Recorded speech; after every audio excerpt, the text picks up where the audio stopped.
अवर क्या रखा था? अवर रखा था, क्योंकि परमेश्वर जानता था कि मनुष्य है अकेला रहेगा या नहीं। परमेश्वर ने तमाम तरह से आदम के साथ में कई जानवरों को भेजा था कि अगर उनका ये नाम रखे के साथ मुझे संगी रहे, बट फिर भी परमेश्वर का नहीं, कुछ कमी है। अभी भी परमेश्वर का सर्टिफाइड नहीं था कि अभी कुछ कमी है, मुझे और अच्छा करना। और परमेश्वर ने एक पुरुष को सबसे मतलब कहा जाए खूबसूरत तोहफा एक स्त्री के रूप में अंकल को आंटी के रूप में। और वो दिन और परमेश्वर ने ये बताया कि उस दिन एक स्त्री की सृष्टि भी की गई। हम सब परमेश्वर का धन्यवाद दें और उसकी आराधना करें। और मैं रिक्वेस्ट करना चाहूँगा आगे हमारी मैंस फellowship की टीम से कि वो आगे की आराधना में चले। हमारे धन्यवाद का विषय है तो परमेश्वर का धन्यवाद। मैं रिक्वेस्ट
अच्छा नहीं, मैं उसके लिए एक ऐसा सहायक बनाऊंगा जो उससे मेल खाए। और यहोवा परमेश्वर भूमि में से सब जाति के बनेले पशुओं और आकाश के सब भांति के पक्षियों को रखकर आदम के पास ले आया कि देखे कि वह उसका क्या क्या नाम रखता है। और जिस जिस जीवित प्राणी का जो नाम आदम ने रखा वही उसका नाम हो गया। अतः आदम ने सब जाति के घरेलू पशुओं और आकाश के पक्षियों और सब जाति के बनेले पशुओं के नाम रखे, परंतु आदम के लिए कोई ऐसा सहायक ना मिला जो उससे मेल खा सके। परमेश्वर अभी शायद चौथी है फैमिली में या फैमिली में कुछ खुशी आई है क्या है, इससे मुझे पता नहीं, मैंने सुना है। मैं भेजा रहूँगा तो खुदा का बड़ा शुक्रिया अदा करते, उसका धन्यवाद करते। और विशेष धन्यवाद मैं इस फellowship की पर ना मानता हूँ कि कि अब हमारी एनिवर्सरी भी बनने वाली है, मतलब साल पूरा हो रहा है धीमे धीमे करके। और ये बीड़ा उठाया गया था और हम सब ने मिलके इस कार्य को किया। और अच्छा ये लगता है कि ना सिर्फ हम बल्कि हम लोग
और आखिरी में कहते हैं पर इन सब से बड़ा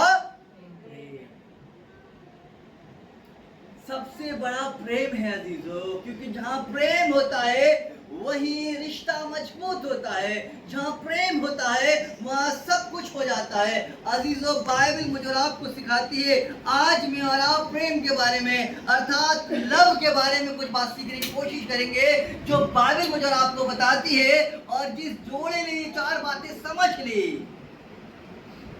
वो आने वाले दिनों में 54 क्या 55 सालगिरह भी जरूर मनाएंगे। आमीन। अजीजों, 4 आज मैं और आप आपके साथ बात शेयर करना चाहूंगा। प्रेम को इंग्लिश में लव कहते हैं और लव के जो 4 अल्फाबेट से आज की शाम कुछ पल हम उस पर ध्यान देने की कोशिश करेंगे। लव का जो पहला अल्फाबेट है वो है एल। विवाह का जो एक धागा है, वो धागा है हमारा और आपका कि विवाह कोई एग्रीमेंट नहीं है, विवाह कोई कॉन्ट्रैक्ट नहीं है, लेकिन बाइबल के अनुसार विवाह जो है वो लॉन्ग लाइफ कमिटमेंट है। L for long life commitment. इसका मतलब बाइबल मुझे और आपको सिखा रही है अजीजों कि जब मैं और आप विवाह करते हैं, जब कोई जोड़ा विवाह करता है, वो कुछ पलों का नहीं होता, कुछ समय का नहीं होता, कुछ दिनों का नहीं होता है, पर विवाह बाइबल कहती है ये जीवन भर का कमिटमेंट होता है जो हम एक दूसरे से करते हैं। और जब वो पासवान उस कमिटमेंट को बढ़वाते हैं, जितने यहाँ पर जोड़े बैठे उन्हें मालूम होगा, उसमें एक लाइन होती है, एक वादा होता है कि जब तक मृत्यु हमें अलग ना कर दे हम अलग ना होंगे। अजीज, इसका मतलब ये है कि ये विवाह 2-4 साल का कॉन्ट्रैक्ट नहीं है, 10-12 साल का एग्रीमेंट नहीं है, ये लॉन्ग लाइफ कमिटमेंट है जो हम एक दूसरे से करते हैं कि परमेश्वर अब जब तक मृत्यु हमें अलग ना कर दे हम एक दूसरे के साथ रहेंगे। ये हम कसमें वादे खा रहे हैं, ये हम वचन दे रहे खुदा के सामने। बाइबल मुझे और आपको कहती है कि विवाह सब चीजों में सबसे आदर की बात मानी जाए, क्यों मानी जाए। और जब मैं और आप विवाह की पुकार देते हैं, गौर करिएगा, हम केवल विवाह नहीं कहते हैं, जो बेंस का जो फॉर्म होता है उस पर लिखा होता है पवित्र विवाह की पुकार। सिर्फ विवाह की पुकार नहीं है चीजों। इसीलिए बाइबल कहती है क्यों मैं और आप और धर्मों से माने इस विवाह को पवित्र विवाह कहते हैं, क्योंकि खुदावन ने इसे जोड़ा है चीजों। बाइबल कहती है पहला जो जोड़ा बनाया वो स्वयं परमेश्वर ने जोड़ा है, और जब खुदावन यीशु मसीह कहते हैं जिसे खुदा ने जोड़ा है उसे कोई अलग, यहाँ तक कि इंसान पति पत्नी भी अपने आप को अलग नहीं कर सकते हैं, क्योंकि कमिटमेंट क्या है, जब तक हम मृत्यु हमें अलग ना कर। इसका मतलब ये अधिकार इंसान के पास भी नहीं, जोड़े के पास भी नहीं है खुद को अलग करने में। बाइबल मुझे और आपको सिखा रही है अगर मैं और आप चाहते हैं कि ना केवल इस जोड़े से मैं और आप सीखें, पर हम सबको भी सीखने की जरूरत है। हम और आप अगर चाहते हैं कि हमारा वैवाहिक जीवन खुशनुमा रहे, तो याद रखिएगा ये क्षणिक भर का रिश्ता नहीं है, ये पल भर का रिश्ता नहीं, ये वो समय नहीं है कि जब हालात बुरे हो तब छोड़ दें, ये वो रिश्ता नहीं है कि वक्त बुरे वक्त में हम एक दूसरे को छोड़ दें। ये वो रिश्ता है जो सुख और दुख में एक साथ रहेगा, गरीबी अमीरी में रहेगा, और यहाँ तक कि मृत्यु लगना कर दे तब तक हम बने रहें। बाइबल के अनुसार विवाह एग्रीमेंट नहीं है, कॉन्ट्रैक्ट नहीं है, ये कोई रीति और रिवाज नहीं है, ये कमिटमेंट है, एक बंधन है जो आजीवन के लिए पर और अविवाहित है। कि अगर, क्योंकि शादी जो है वो 2 लोगों का संबंध नहीं है, शादी 2 लोगों का संबंध नहीं है। ऑलवेज रिमेंबर, मैरिज 2 लोगों के बीच का रिश्ता नहीं होता है।